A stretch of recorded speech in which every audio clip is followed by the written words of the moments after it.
Assalamualaikum, welcome back to your channel Google Helping Hand channel science class 10 chapter number 7 जिसका नाम है energy. आज हमने करना है टॉपिक नंबर 7.2 का सेकंड पार्ट जिसका नाम है पोटेंशियल एनर्जी। तो आइए देखते हैं, पढ़ते हैं इसमें क्या लिखा है। पोटेंशियल एनर्जी हमारा आज का टॉपिक है। कल हमने काइनेटिक एनर्जी कवर किया था और उसके अंदर उसकी डिफ़ाइन याद की थी। परसों के लेक्चर के अंदर हमने वर्क की डेफिनेशन और एनर्जी की डेफिनेशन, उसका फार्मूला और उसका यूनिट, ये शॉर्ट क्वेश्चंस किए थे। आज हमने करना है पोटेंशियल एनर्जी। एक दफ़ा पढ़ते हैं। एक पत्थर ज़मीन पर पड़ा हो तो इसमें काम करने की सलाहियत सिफर है। यानी अगर एक पत्थर है वो ज़मीन के अंदर पड़ा हुआ है, सिर्फ ऐसे पड़ा हुआ है, वो 200 साल भी पड़ा ही रहेगा, उठ के कहीं नहीं हिलेगा अगर उसे कोई हिलाएगा नहीं।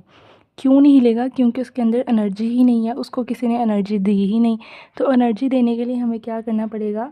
अगर उसे उठाकर कुछ बुलंदी पर ले जाना हो तो इस पर ग्रेविटेशनल फोर्स के बराबर फोर्स लगाना पड़ेगी। सबसे पहले सीखना पड़ेगा ग्रेविटेशनल फोर्स क्या होती है।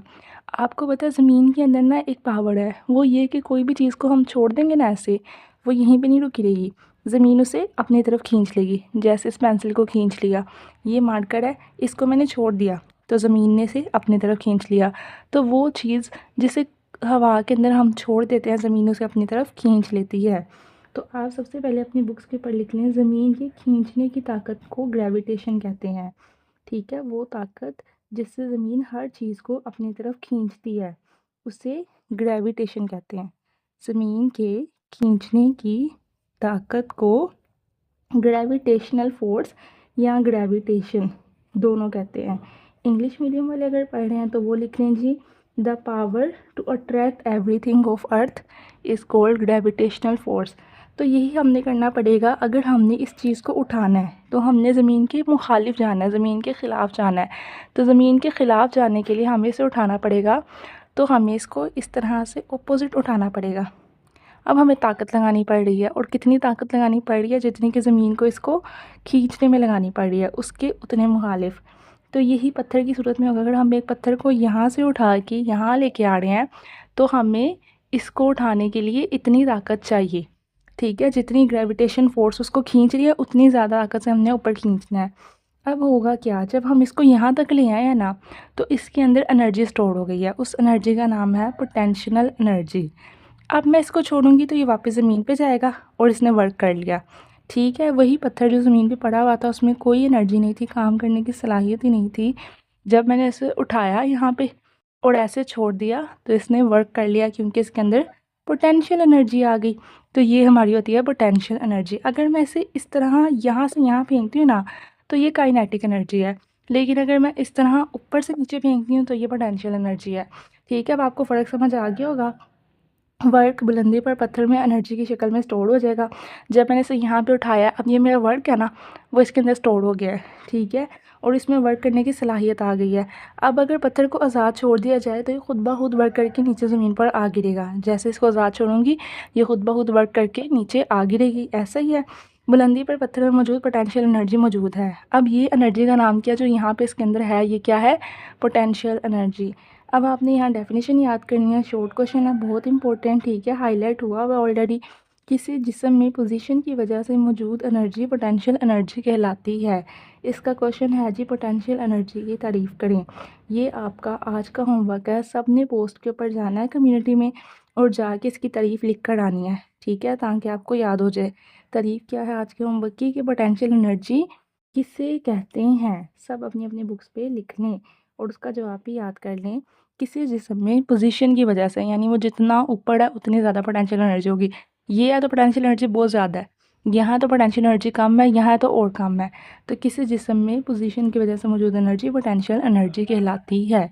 ठीक है जी, ये वाला टॉपिक हो गया कंप्लीट। इसके अंदर से जस्ट आपने एक शॉर्ट याद करना है। लॉन्ग के लिए याद करना चाहें तो एग्जाम्पल भी याद कर लें। पत्थर की बहुत ईजी मिसाल है। अगर आपने लॉन्ग क्वेश्चन भी लिखेंगे, पहले लिखेंगे तारीफ़, फिर लिखेंगे मिसाल और आगे लगाएंगे 2 डॉट और उसको पैराग्राफ को अपने अल्फाज के अंदर लिख देंगे। अगर आप टॉपर हैं तो आप मिसाल भी याद करेंगे। अगर आप एवरेज स्टूडेंट और शॉर्ट क्वेश्चन याद कर रहे हैं तो सिर्फ तारीफ़ याद करेंगे। नेक्स्ट आ गया जी आपका elastic potential energy, topic number 3। इसको पढ़ते हैं। इलास्टिक पोटेंशियल एनर्जी क्या होता है? किसी स्प्रिंग को दबा दिया जाए, स्प्रिंग होता है, ठीक है, इस तरह होता है। इसको मैं जितना इस तरह दबा के रखूँगी साथ-साथ जोड़ के, ठीक है? इसकी इलास्टिक पोटेंशियल एनर्जी उतनी कम होगी, ठीक है? किसी स्प्रिंग को दबा दिया जाए तो इसमें इलास्टिक पोटेंशियल एनर्जी स्टोर हो जाती है, जैसे मैंने ये दबाया हुआ है। अगर इसे आज़ाद छोड़ दिया जाए, अब इसे यहाँ से खींचेंगे और एकदम से छोड़ेंगे तो वापस आके खुद के साथ बजेगा, ऐसे ही होगा ना, लगेगा। तो इसके अंदर क्या होएगा, वर्क करने की सलाहियत आ गई है, एनर्जी आ गई है। इस एनर्जी का नाम क्या होता है, elastic potential energy.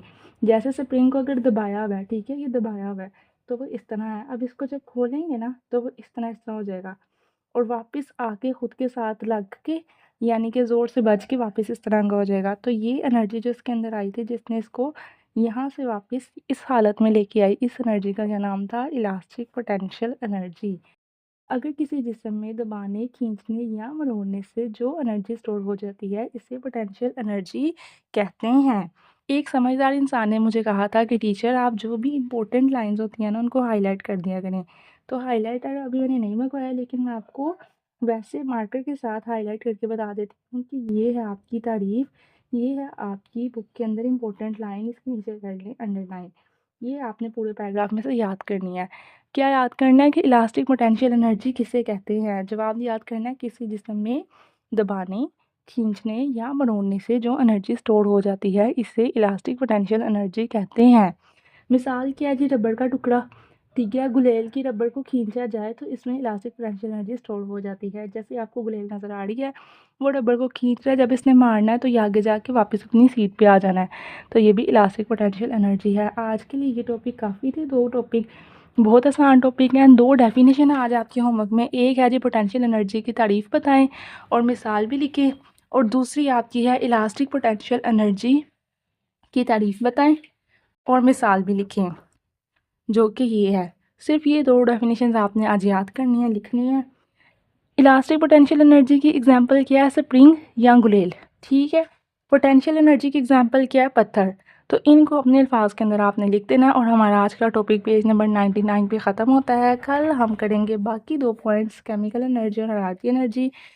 General science class 10 के लिए बेस्ट चैनल है गौहर हेल्पिंग हैंड, और आपने रिव्यू देना है कि आपको general science Gauhar helping hand से पढ़ के कैसा लग रहा है, आपके साथ साथ टॉपिक कवर हो रहे हैं, आपको समझ आ रही है बुक की। और आपके लिए फ्री ट्यूशन है गौहर हेल्पिंग हैंड पर, जनरल साइंस के लिए, मैथ के लिए एंड पाक स्टडीज़ के लिए। खुदा हाफिज़, स्टे ट्यून्ड। कमेंट करना है और लाइक करके जाना वीडियो को, ऐसा ना जाना।